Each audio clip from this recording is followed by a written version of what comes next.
መንፈስ ቅዱስ አሐዱ አምላክ አሜን።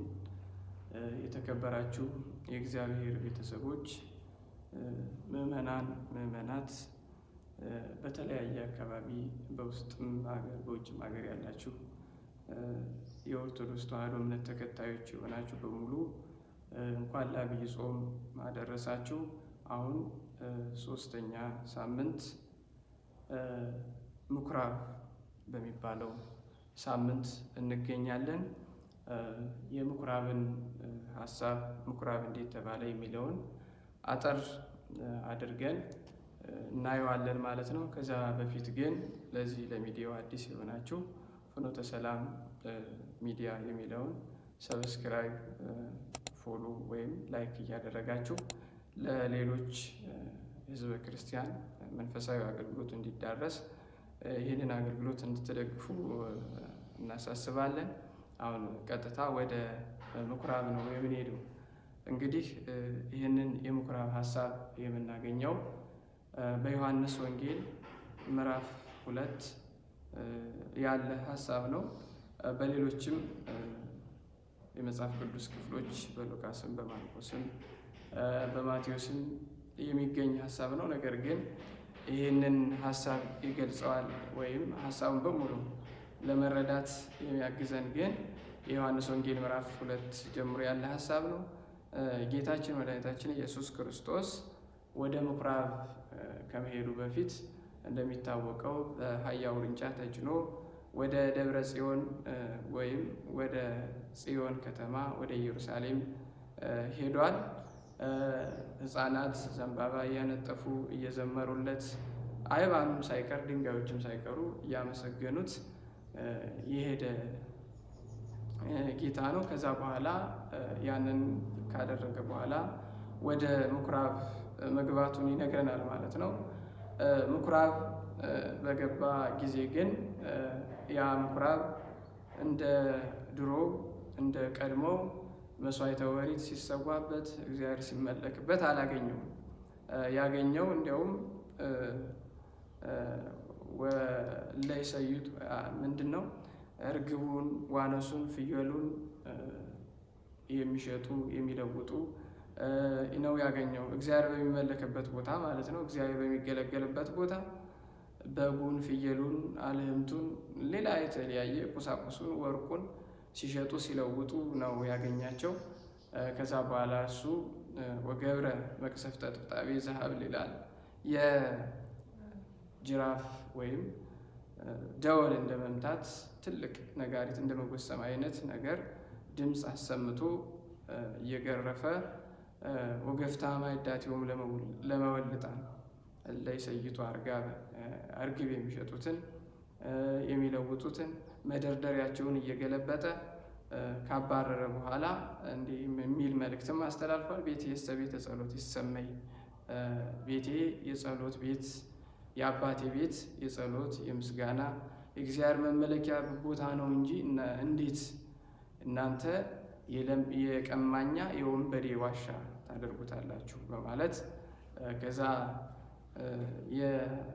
ያስወጣበት ሳምንት የምናስብበት ነው።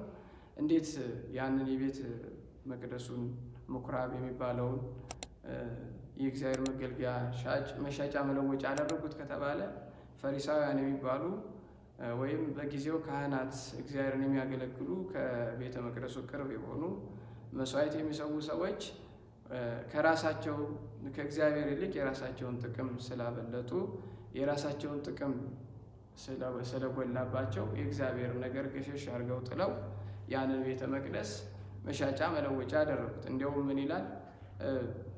መስዋዕት ሰው ስለት ሲያገባ ስለት ሲቀበል የተሳለውን የልቡን ምኞት እግዚአብሔር ፈጽሞለት ሲያመጣ ከሩቅ ሀገር የመጣ ከሆነ በሬው የከሳ ከሆነ እንዴት የከሳ በሬ ታመጣለህ ብለው እንዲሁም በእግዚአብሔር ዘንድ ተገብተው እነሱ እኛንን የእግዚአብሔርን ነገር የምናውቅ ሰው 10ም 5ም የፈለገውን ነገር ምኞቱ ተሟልቶበት ሲያመጣ ተቀብሎ እንኳን እግዚአብሔር ስለትን ሰማ ማለት ተገቢ ነበር። እነርሱ ግን እንዲያውም በዛ ፋንታ ነጭ ወርቅ ካመጣ ለምን ነጭ ወርቅ አመጣ?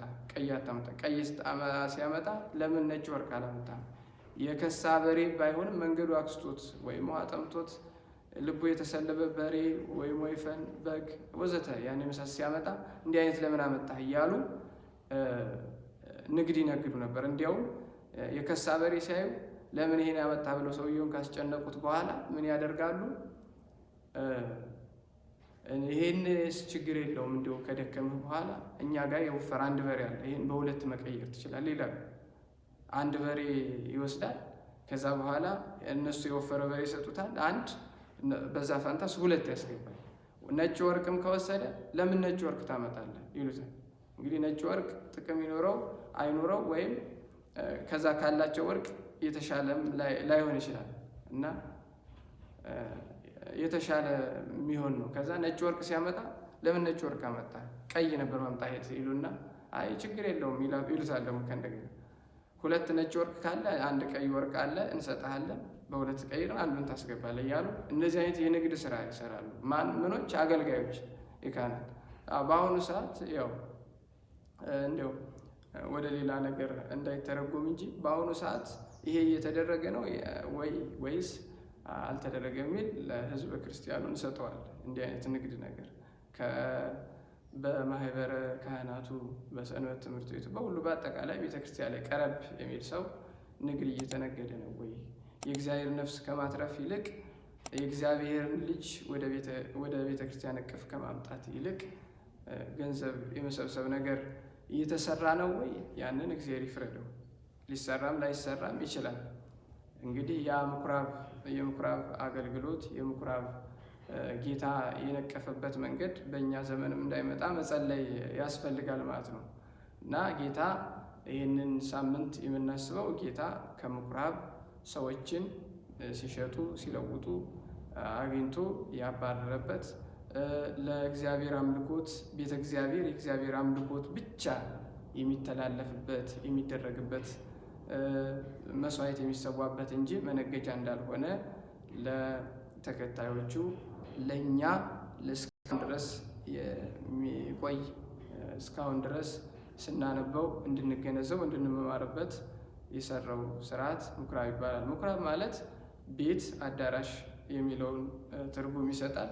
ይህ ምኩራብ እስራኤላውያን ናቸው ከፋርስ ባቢሎን ሳሉ በስደት ሳሉ ፋርስ ባቢሎን በስደት ሳሉ ስለት ተስለው ነበረ። ይህንን ምኩራብ ስለት የተሳቱ ደግሞ አገራችን ብንገባ የእግዚአብሔር መመለኪያ የሚሆን ምኩራብ እንሰራለን ብለው ነበረ። ያንን ምኩራብ እስራኤል ከፋርስ ከባቢሎን ከወጡ በኋላ እስራኤላውያን 46 ዓመት ሰርተው የጨረሱት ነው። ያ ኢየሱስ ክርስቶስ በጅራፍ ገርፎ ያስወጣቸው ቦታ ያ ምኩራብ ይባላል ማለት ነው። እንግዲህ በቀጣይ ሳምንት እንዲህ አይነት መልእክት እንዲህ አይነት የአገልግሎት እንዲደርሳችሁ መግቢያ ላይ እንዳልኩት ይህንን ሚዲያ ሰብስክራይብ ያደረጋችሁ እንድትጠብቁን በእግዚአብሔር ስም እናሳስባለን። ቀጣይ መጻጉዕ በሚለው ርዕስ እንገናኛለን። እስከዚያው እግዚአብሔር ይጠብቀን። አሜን።